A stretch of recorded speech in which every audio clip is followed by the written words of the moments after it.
Greetings, aspirants. Welcome to Civil Services Prime Time by CivicCentre IAS. This is the fourth week of current affairs for the subject Environment and Science and Technology. So, this week we are going to again discuss 6 topics in brief, as well as one topic of importance, that is air pollution in India. Now, this covers from 13th September to 19th September current affairs from the subjects. So, without any further delay, let's begin our first topics in brief that we are going to discuss. We'll just look at it.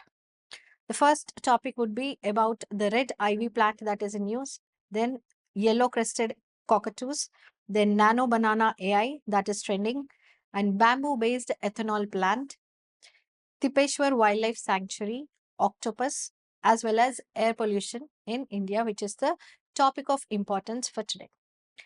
So, we'll start off with red ivy plant. Why is this in use? Now, the researchers from Jawaharlal Nehru Tropical Botanical Garden and Research Institute, which is located in Thiruvananthapuram in Kerala, developed a multifunctional wound healing pad using the red ivy plant. Now, the scientific name of this plant is Strobilanthes alternata. So, the scientific name also becomes important for us in the prelims perspective. And this traditional knowledge is being combined with the nanotechnology to make this wound healing pad. Now, let us look at the few characteristics about this red ivy plant. Now, this red ivy plant is usually found in and around India, Sri Lanka, and Southeast Asia. These are native species to these countries, and they grow very fast in tropical regions, and they are vine-like plants, ante teegalanti plants. Okay, and they grow very fast, and they are mostly found in Western Ghats of the country.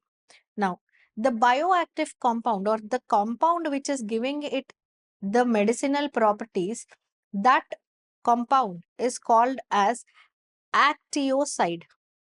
Now, this actioside has both anti-inflammatory as well as antibacterial properties.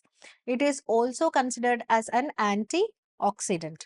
Then, now these wound healing pads that are being made using nanotechnology along with the bioactive that is found in this red ivy plant, this is cost effective, and these pads which are being made, they are biodegradable and hence are environmental friendly, and this also enhances healing at as low concentration as 0.2%. So మనం ఎక్కడైనా దెబ్బ తగిలినప్పుడు ఒక cotton ఎట్లా అయితే పెట్టుకుంటామో దాన్ని ఆపడానికి, instead if you use these pads, it will start not just stop bleeding, it will start healing the wound as well, and it will be a biodegradable option to the cotton swabs that we are using. So ఇలాంటివి మనకి ఎమర్జెన్సీస్లో first aid కిట్స్లో carry చేయడానికి కూడా they will be very much useful. Now let's move on to our next topic, that is yellow-crested cockatoos. Cockatoos, as we know, are a species of parrots that are petted very much, and the scientific name is Cockatoa sulphurea because of the yellow tint that we can find on this species. Yes, it has a yellow crown, and the wings are also tinted, and the wings underlayer of the wings are also tinted with the yellow color. Now, let's look at the characteristics and some features of this species. First of all, these cockatoos are endemic to Indonesia and Timor-Leste, but their habitat is tropical dry forests, woodlands, and tree cavities. అంటే చెట్లలో ఉన్న holes cavities లో అవి natural గా ఉంటాయి. They make their nests in such places. And highly gregarious and vocal, often they make very high noise and they flock together, and they keep communicating in loud squeaky voice. అంటే అవి ఎప్పుడు చూసినా ఒక kind of communication చేసుకుంటూనే ఉంటాయి, and they live in groups, they flock together in groups. We have seen some species in the last week which are solitary in nature. They do not mingle with other species, but these cockatoos, they have a social behavior. They communicate with each other and with very loud voice. Now they exhibit strong pair bonding, forming monogamous pairs. Ante they pair with one partner for their lifetime. Yes, they do not have multiple partners. And their nests are again naturally tree lo unna cavities lo మాత్రమే అవి nests create చేసుకుంటాయి. And each of this species will lay 2 to 3 eggs per clutch during breeding season. If you have seen recent టైమ్స్లో మనకి యూపీఎస్సీలో ఎన్ని eggs breeding సీజన్లో ఎన్ని eggs ఉంటున్నాయి are gestation period ఎంత అనేవి కూడా అడుగుతున్నారు. So this also becomes important for us in the exam perspective. Both male and female share the incubation duties and jointly feed the chicks until where the ensuring high parental investments. Ante ikkada male partner and female partner, both of them ensure the growth of the chicks that are growing and they feed them when they are infants. But they have sedentary lifestyle. That means they only collect food and they do not travel for fun. They only collect food and they rest in their nests. So if we look at the conservation status of these species, we can see that they are critically endangered. That means, first of all, the major threat that they have is one, hunting. Then it is they are petted for and they are traded or illegally traded for making them as pets, domestic pets. So these are the threats of the crested cockatoos, yellow-crested cockatoos. So now let's move on further with a trending topic that is in news, that is Nano Banana by Gemini AI. This is again the same trend as we have observed by ChatGPT. We had Ghibli trend where photos are converted into Ghibli art, which is an anime form. Same way, Google also came up with Gemini AI's new trend where Nano Banana is converting highly realistic and seamless editing of photos, such as blurring the backgrounds, removing and adding objects, and altering colors, all based on text prompts. So based on the prompt that we are giving, it is editing the photos and they are being extremely popular and they are being shared on the Instagram, X and Facebook. Now, what it brings is the question of privacy. Now, during Ghibli art, we have seen that if you are sharing these images with the AI, they will be captured or they are stored and they might be utilized for wrong purposes. So you are giving the information or faces to the AI, which in first place, such data is not available with the AI. So now to collect such face recognition identifications, there is a chance that it is collecting photographs of the people. Now this was the primary concern when Ghibli art was there. But in this Nano Banana, we can see that privacy controls are also there, where in my activity section, they kept the activity turn it on, turn it off options, and you can delete all the history as well as remove specific prompts and images, ensuring privacy. Yes. So now all the privacy concerns are also to some extent regulated here. And it is also providing off the record sessions, and an incognito or temporary chat mode is also available, offering granular control without digging into the settings. So this is making artificial intelligence collect more data set from the people or the public. Yes. So any which ways, still the privacy concerns are not completely addressed. So this is all about the Nano Banana by Gemini AI from Google. Moving on, we have Bamboo-Based Ethanol Plant. What is Bamboo-Based Ethanol Plant? The context is Prime Minister of India inaugurated India's first bamboo-based ethanol plant in Numaligarh refinery in Assam. Yes, and also laid the foundation stone for polypropylene plant. Now, what is this? It is part of the biofuel mission that we have in India. Under this, we have different fuels, 1G, 2G, 3G, 4G fuels. Yes, first one is from food crops. Second one, 2G fuels Yes, it is from agricultural waste or non-food crops and agricultural waste like stubble. And 3G, it is from bacteria, algae, etc. And 4G is from GM crops. Yes, so we have different kinds of fuels or biofuels, and that which bamboo comes under non-food crop, and hence it forms for 2G ethanol.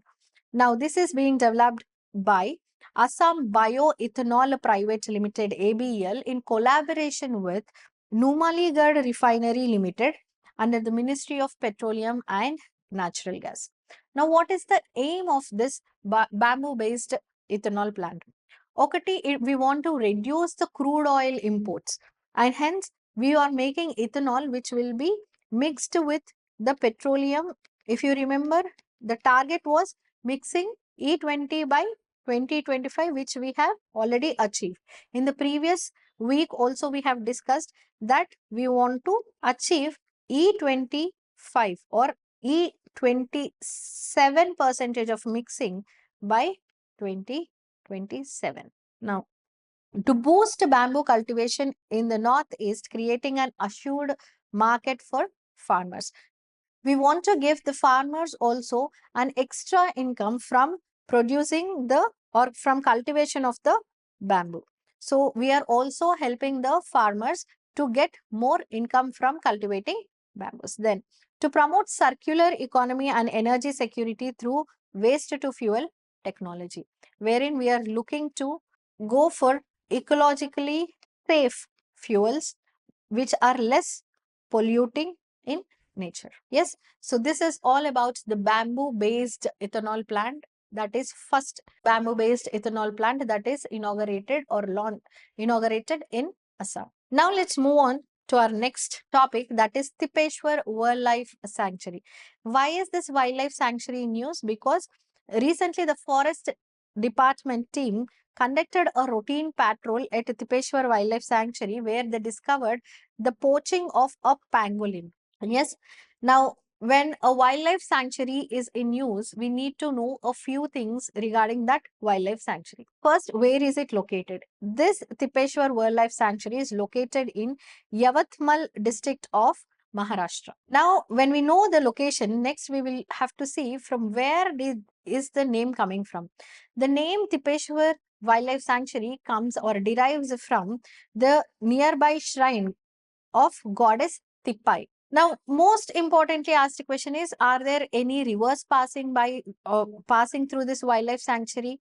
Yes. Now, there are four rivers that are passing through this wildlife sanctuary, that is Purna, Krishna, Bhima and Tapti. Now, this is also because there are four rivers passing through this wildlife sanctuary. This wildlife sanctuary is also known as Green Oasis of Eastern Maharashtra. And this, what is the major type of trees that you find? 60% of this wildlife sanctuary is covered with teak trees. And you can see that the type of forests are southern tropical dry deciduous forests.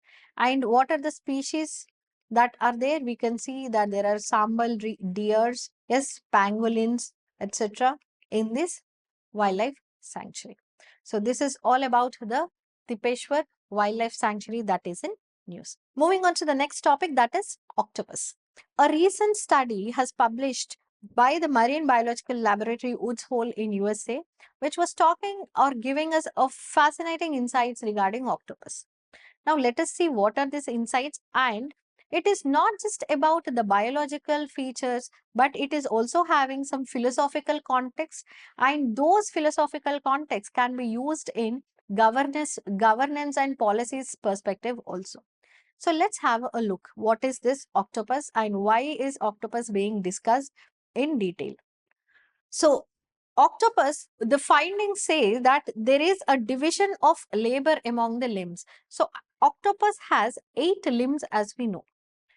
8 limbs low, 4 limbs are used for just movement and for navigation purpose. And rest of the 4 limbs are used for different purposes like collecting food and various creative activities. Hunting etcetera. 8 limbs ఉన్నప్పటికీ ఆ 8 limbs అన్నీ ఒకేసారి వాడరు. కొన్ని లింబ్స్‌ని కొన్ని పర్పస్‌కి, ఇంకొన్ని లింబ్స్‌ని ఇంకొన్ని పర్పస్‌కి వాడతారు. సో, ఈ ఆక్టోపస్ స్పీషీస్ ఏవైతే ఉన్నాయో, it has a clear understanding of what and how to use their limbs. So, it can divide it's functions between the limbs. So, ఈ లింబ్స్ ఈ ఫంక్షన్ చేస్తాయి, ఈ లింబ్స్ ఈ ఫంక్షన్ చేస్తాయని clear division of labour is done in this species, and decision making is shared across arms rather than centralized in brain. So as we observe, decision making అనేది మనం ఏదైతే పని చేయాలనుకుంటున్నామో that function is given to the limb. That limb will be doing its own function and the other limb will be doing the function that is given for that limb. So ఇట్లాంటి particular అంటే ఒక centralized గా ఒక్క organ decision చేయకుండా every arm will decide what it has to do and will accordingly act with the function. The octopus here is not just showing us that it can do biologically different functions using different limbs. ఇది philosophical గా కూడా మనకి it is teaching us that the resilience emerges not only from sameness but diversity. Resilience అనేది ఎలా పుడుతుంది అంటే ఎట్లా achieve చేయగలము అంటే it is not only from sameness. అన్ని ఒక పనే పదే పదే చేయడం వల్ల కాదు. When you're diversifying, when you're doing things that have diversity, it will build more resilience in our lives. So this is the philosophical teaching that we are getting from the octopus. And మరి నేను starting లో చెప్పినట్టు governance policies విషయంలోకి వస్తే అది మనకి governance and policies లో ఏం నేర్పిస్తుంది. So octopus like distributed intelligence suggest the division of responsibility. That means delegation of work or division of responsibility among local areas, state and central bodies creates resilience. Yes. So diversified works, ఏ work ఎవరు చేయాలో వాళ్ళు చేస్తే మనకి enough time for concentrating on the rest of the works అనేది దొరుకుతుంది. So decentralization or delegation అనేది చేసినప్పుడు we can achieve more resilience is what the octopus is trying to teach us. Yes, so even whenever we see, sometimes the species are in use not just for their characteristics, but we are touching different aspects of subject or syllabus where these kind of species can act as some content for your general essay purpose, where you will touch the philosophical side as well. You will use it in your administration or governance and policies and environmental perspective as well. Yes, so this is an interesting topic that was in news. CivicCentre IAS is offering Telangana Group 1 Prelims cum Mains classes as well as Andhra Pradesh Group 1 Prelims cum Mains classes in English medium for a period of 8 to 10 months. This also covers the complete NCERT textbooks and statewide textbooks. So what are you waiting for? Learn through reverse engineering technique today. Admissions are in progress. Join now. Visit our website. Thank you. Moving on to our topic of importance for the week, that is air pollution in India. Now, there is an editorial regarding the air pollution where the annual reports of the US-based Energy Policy Institute at the University of Chicago, that is EPIC, have repeatedly underlined the gravity of the air pollution situation in India. Now, this report particularly says that the life expectancy of every Indian is coming down by 3.5 years on an average, making it more severe health threats than malnutrition, tobacco, unsafe water or poor sanitation. Last మనము first week లో చూసుంటే కూడా ఇలాంటిది ఇంకో report కూడా మనము చూసుంటాం.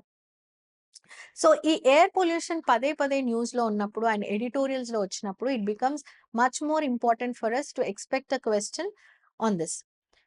So mains perspective లో చూస్తే ఆర్ దీన్ని క్లియర్ గా డిస్కస్ చేసుకుంటే ఎయిర్ పొల్యూషన్ వల్ల ఫస్ట్ మనకు ఉండే హెల్త్ ఎఫెక్ట్స్ ఏంటి? When we are concentrating on health effects, first we will look at the respiratory effects or respiratory diseases that are caused due to air pollution. We have asthma, yes, then pulmonary diseases. These are some kinds of or examples of the respiratory risks that we have when we are exposed to lot of air pollution. Then cardiovascular risks. That means the cardiovascular risks are not only in aged people. అంటే old age లో ఉన్న people కి weak heart, ఎక్కువ polluted air inhale చేయడం వల్ల heart weakening or cardiac muscles weakening మాత్రమే కాదు, even the growth of organs or growth of heart might get disrupted in infants. చిన్న పిల్లలకి కూడా ఆ మజిల్స్ గ్రోత్ అనేది స్టంటెడ్ గా ఉండే ఛాన్సెస్ ఎక్కువ. Elderly and children, both of them are affected. As I told, cardiovascular risks లో అనే కాదు, చిల్డ్రన్ అండ్ ఎల్డర్లీ, వీళ్ళు చిల్డ్రన్ కి కూడా స్టంటెడ్ గ్రోత్ ఉండడం, and elderly are also very very vulnerable. So వాళ్ళకు ఉన్న ప్రాబ్లమ్స్, ఆల్రెడీ ఉన్న హెల్త్ ప్రాబ్లమ్స్ కి పొల్యూటెడ్ ఎయిర్ ఇన్హేల్ చేయడం వల్ల it will escalate their health conditions. And unlike other pollutions like soil pollution కానీ లేకపోతే వాటర్ పొల్యూషన్ కానీ, which we will be able to see, మనం తాగే నీళ్లు క్లీన్ గా ఉన్నాయా లేదా అనేది మనకు కనిపిస్తుంది. సో ఇదంతా సాయిల్ పొల్యూషన్ కూడా మనకి అది ప్రొడక్టివిటీ ఎఫెక్ట్ అవుతుంది. మనకి సాయిల్ చూస్తే దాంట్లో ఆర్గానిక్ మ్యాటర్ ఎంత ఉంది, మాయిశ్చర్ ఎంత ఉంది అనేది మనకు కనిపిస్తుంది. But when it comes to air pollution, you will not be able to feel the quality of the air. So you do not know whether you're breathing polluted air or clean air. So it becomes a silent killer. And these are the health effects of the air pollution. Moving on, let's see how it affects economically. Economically, ఏం చేస్తుంది? It reduces the productivity. So economically, ఎట్లా effect చేస్తుంది? Loss of productivity. We can substantiate this by World Bank's report, which says 8.5% of GDP annually is lost due to lost productivity and healthcare expenses.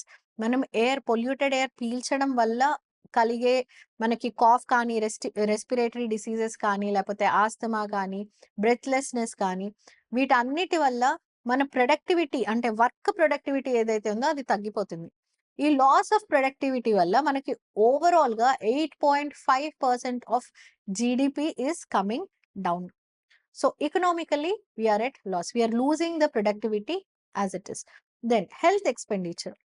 ఈ అన్ని diseases, మనం ఇందాక చూసిన అన్ని health risks వల్ల we know that the spending is more on health for every family. So మనం ఏదైతే earn చేస్తున్నామో దాన్ని మన స్కిల్ డెవలప్మెంట్ కో లేకపోతే మన ఎన్రిచ్మెంట్ కో కాకుండా మనము డిసీజెస్ ని క్యూర్ చేయడానికి ఎక్కువ స్పెండ్ చేస్తున్నాం. That will lead to lower skill development in the country. Then it is an investment killer, meaning that ఇప్పుడు ఏదైనా సిటీలో ఒక కొత్త ఇన్వెస్ట్మెంట్ చేయాలి అని చూస్తే ఆ సిటీ ఎంత క్లీన్ గా ఉంది అని చెప్పి చూసుకుంటారు.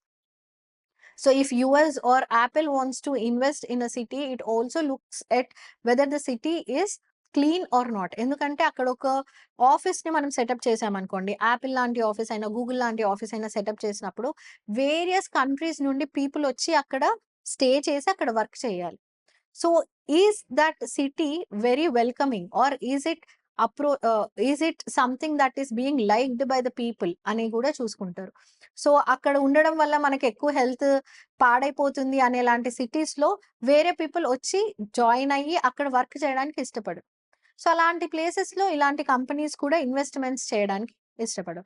So it becomes an investment killer. So air pollution economically also is not viable for us. Then environmentally, this air pollution is transboundary in nature. Transboundary in nature అంటే ఏదైతే పొల్యూటెంట్స్ ఇప్పుడు మనం ఇండియాలో పొల్యూషన్ చేస్తున్నాం అనుకోండి, these pollutants travel to other countries. అవి ఎంత, ఇప్పుడు పార్టికులేట్ మ్యాటర్ అని మనం చదువుతుంటాం, which is PM2.5 and PM10. Yes, so ఈ particulate matter is very very tiny. They float in air and they can travel to longer distances.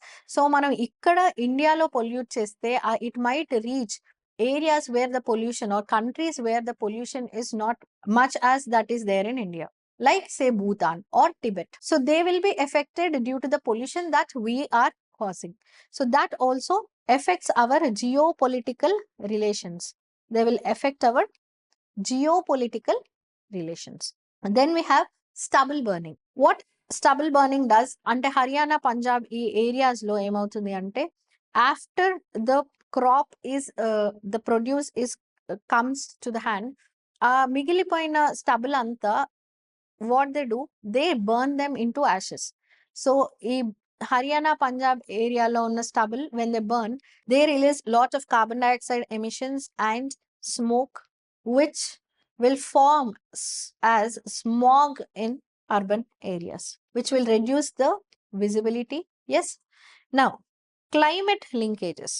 ఈ air pollution వల్ల we can see that the temperature is also rising. Yes, temperature rise అయినప్పుడు obviously we know the glaciers will melt. This will lead to increased sea level, will lead to the submergence of increased sea level, will lead to submergence of low lying islands. So మనం చూసింది ఏంటి ఇక్కడ చూస్తే the climate మన air pollution వల్ల climate లో temperature మారుతుంది, దాని ఎఫెక్ట్స్ వల్ల గ్లేషియర్స్ మెల్ట్ అవుతున్నాయి, దానివల్ల సీ లెవెల్ ఇంక్రీజ్ అవుతుంది, దానివల్ల సబ్మర్జెన్స్ అవుతుంది.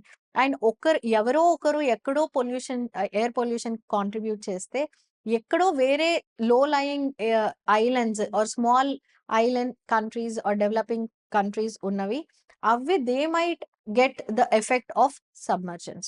So these are some of the effects that we know. So ఈ ఎయిర్ పొల్యూషన్ ని కంబాట్ చేయడానికి మనం ఇండియా ఎలాంటి పాలసీస్ ఆర్ స్కీమ్స్ తీసుకొని వచ్చింది.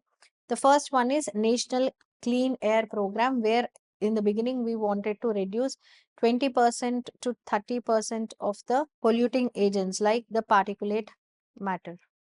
Yes, then we brought PM Kusum, which also is related to in the reduction of air pollution. Then FAME 2, which is for the faster adoption of electrical vehicles, which reduces the air pollution through transportation. So these are few policies that are there in our country which will tackle the air pollution in India. Now that we have discussed the topics of this week, we will look at the previous year questions of both prelims and mains. The first question, as we can see here, is the most important strategy for the conservation of biodiversity together with traditional human life is the establishment of biosphere reserves, botanical gardens, national parks, and wildlife sanctuaries. So, from the UNESCO's Man Animal Biosphere Program, the main objective was to conserve biodiversity along with the humans or the tribals that are living in that area. So వాళ్ళ livelihoods ని disturb చేయకుండా అట్లానే మనం biosphere are the environment ని కూడా మనం ఏం disturb చేయకుండా ఉండడానికి మనం తీసుకొచ్చిన program is biosphere reserves. Then, moving on to the next question. With the present state of development, artificial intelligence can effectively do the following: bring down electricity consumption in industrial units, create meaningful short stories and songs, disease diagnosis, text to speech conversion, wireless transmission of electrical energy. Now, artificial intelligence in this can contribute to which of the following things? So, meaningful short stories, songs, దానంతలా అది create చేయలేదు. మనం prompt ఇస్తే then ఆ story ఏంటి అని చెప్పి మనమే చెప్పాలి. ఆ సాంగ్ లో ట్యూన్ ఏ ఉండాలి, లిరిక్స్ ఏ ఉండాలి, అన్ని మనమే చెప్పాలి. So option 2 is not right. But you can bring down electric consumption in industrial units. How can you bring it down? Using IoT devices, where real-time services or real-time data is provided to the AI units, which will bring down the electricity consumption. Then disease diagnosis, we can see in news that the diagnosis is being done by AI. Yes. And text to speech conversion. Yes, text to speech conversion is one of the first objectives of AI. So మనము AI generative AI అనేది మనం బాగా వాడుతున్నాం, chat GPT లాంటివి are Gemini లాంటివి. ఈ generative AI అంటే ఏంటి అంటే దాని టెక్స్ట్, మనం ఇచ్చే టెక్స్ట్ ని మల్టీమీడియా ఫైల్లోకి మార్చడం. ఇది simplest form of understanding generative AI. మనం ఏదైతే టెక్స్ట్ ఇస్తున్నామో దాన్ని పిక్చర్లోకి కానీ, ఆడియోలోకి కానీ, వీడియోలోకి కానీ మార్చడం మాత్రమే అది చేస్తుంది. సో టెక్స్ట్ని స్పీచ్లోకి కన్వర్ట్ చేయడం is one of its objective. Then wireless transmission of electric energy, this cannot be done by AI alone. We need other technologies as well. So the answer here would be 1, 3 and 4. That is option B. Yes. So let us move on to the next question. Which of the following is not a bird? So like the bird that we have seen, the cockatoos, if tomorrow there could be a question of which among the following is a bird, and if the options include cockatoos, then you can easily find out because we have learnt it today. Now, the question here is about which of them is not a bird.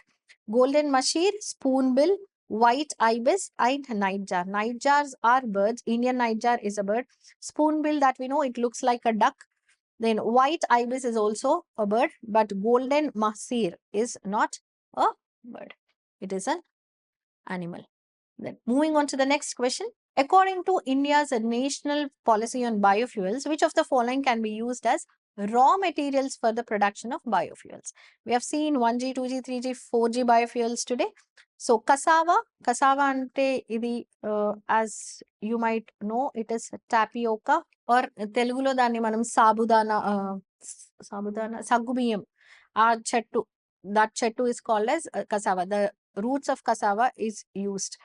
Then damaged wheat grains, groundnut seeds, horse gram, rotten potatoes, sugar beet. Which of them can be used? So cassava can be used. Yes. Damaged wheat grain can be used. But groundnut seeds, they are lentils. So lentils are not used in our అంటే మన biofuel policy లో we are not using groundnut seeds or horse gram. Instead we can use rotten potatoes, yes, and sugar beet. So ఇందులో catch ఏంటి అంటే first carbohydrates అనేవి చాలా ఎక్కువ ఉండాలి, so that you can produce more ethanol out of it. So ఈ millets లేకపోతే seeds, lintels, వీటిల్లో we will have high fat content and protein content. Not carbohydrates content is very less, and that is how you eliminate. And according to the options that we can see here, the right answer would be option A. Moving on to the fifth question. Carbon monoxide, methane, ozone and sulfur dioxide, which of the above are released into atmosphere during burning of crop or biomass residue? ఒకటి గుర్తుపెట్టుకోండి, ఎప్పుడైనా whenever you're talking about burning biomass lo whenever you see, you know that when you have studied nutrient cycling, అంటే మన biogeochemical cycles లో చూస్తే carbon అయినా, sulphur అయినా, phosphorus అయినా, ఏదైనా సరే, it enters into lithosphere. Sometimes like phosphorus, it might be there in the lithosphere. The nutrients are stored in plants. So వాటిని కాల్ చేసినప్పుడు all of them will be released. See, carbon monoxide contains carbon, methane contains carbon, ozone is a form of oxygen, sulfur dioxide again in sulfur, when it comes into the lithosphere, it is stored in plants. That is, when plants are consumed by animals, they are again transferred to animals. So any which ways, when you burn the crops, all of them will be released. So option D is the correct answer. Now let's move on to the mains question for today. Today, as we have discussed air pollution, so here is the question for your practice as well. Describe the key points of the revised global air quality guidelines recently released by the World Health Organization. How are these different from its last update in 2005? What changes in India's National Clean Air Program are required to achieve these revised standards? So ilanti question vachinappudu, you can see all the keywords are direct in nature, so you cannot go and analyze different things. You have to just go with the question that is asked, and 3 questions ఉన్నప్పుడు 3 questions ని answer లో మొత్తం equal గా, అంటే అడెక్వేట్లీ మనం వాటికి word limit ఇవ్వాలి. Okay, so ఈ క్వశ్చన్ ఎట్లా అడ్రస్ చేస్తాము? ఇంట్రడక్షన్ లో you can start by telling what are the WHO guidelines for combating the air pollution. So revised air quality guidelines ఏ ఉన్నాయి? We know 5 micrograms has to be, I mean the particulate matter that is being released has to be limited to 5 micrograms, and 24 hours whole day low it should be limited to 15 micrograms. Yes, so these were the revised air quality guidelines. Then discuss in body, you can discuss the key points of the revised global air quality guidelines and how is it different from 2005. So 2005 లో ఏమున్నాయి, అసలు air quality guide lines లో ఏమేం pollutants ఉన్నాయి, first అవి mention చేయండి introduction లో. అవి ఏమైనా రివైజ్ అయ్యాయా, ఏమేమి యాడ్ అయ్యాయి పొల్యూటెంట్స్, ఓకే. దాని తర్వాత క్రైటీరియా ఏమేమి మారాయి, ఇవన్నీ we can discuss in the body. Then you can write about the changes that are required to be made by the NCAP to achieve these standards. So ఇంకా ఎఫిషియెంట్గా మనము ఎట్లా చేస్తే మనం గ్లోబల్ స్టాండర్డ్స్ని మీట్ అవుతాం. So that can be written and conclude your answer with revamping India's NCAP for stricter air quality standards. So మనం air quality స్టాండర్డ్స్ని అచీవ్ చేయాలి, గ్లోబల్ స్టాండర్డ్స్ని మీట్ అవ్వాలి అంటే మనం ఎంత స్ట్రిక్ట్గా ఇంప్లిమెంట్ చేయాలి, ఎట్లా మనకున్న గవర్నెన్స్ ఆర్ గ్యాప్స్ని మనం ఎట్లా ఫిల్ చేయాలి అనేది మనం వే ఫార్వర్డ్గా కన్క్లూషన్లో రాయాలి. So try answering this question by your selves, and if you want or feedback for your answers, please submit your answers at response@civiccentre.in and we will be able to get back to you with the feedback. Thank you very much, and please like, share and subscribe for more such content. Thank you. Hello everyone. As you all know, Civil Services Prime Time is one of its kind initiative where we are teaching the students current affairs related to that particular subject one day at a time. అంటే ఒక వారంలో జరిగిన current affairs అన్ని ఒక subject కి సంబంధించి మేము ఒక రోజులో చెప్తున్నాం. So this is all because of the reverse engineering technique. Because మీరు ప్రతి వీడియో చూసినట్టయితే ఎండ్లో ప్రీవియస్ ఇయర్ క్వశ్చన్స్ ప్రిలిమ్స్ చేస్తున్నాము, అలాగే ఒక క్వశ్చన్ మెయిన్స్ చేస్తాం. So in order to get daily updates at 7 o'clock sharp as we're doing it, subscribe చేసుకోండి, అలాగే బెల్ కూడా క్లిక్ చేయండి. సో దట్ 7 o'clock కి మీకు ఇమీడియట్ గా నోటిఫికేషన్ వస్తుంది.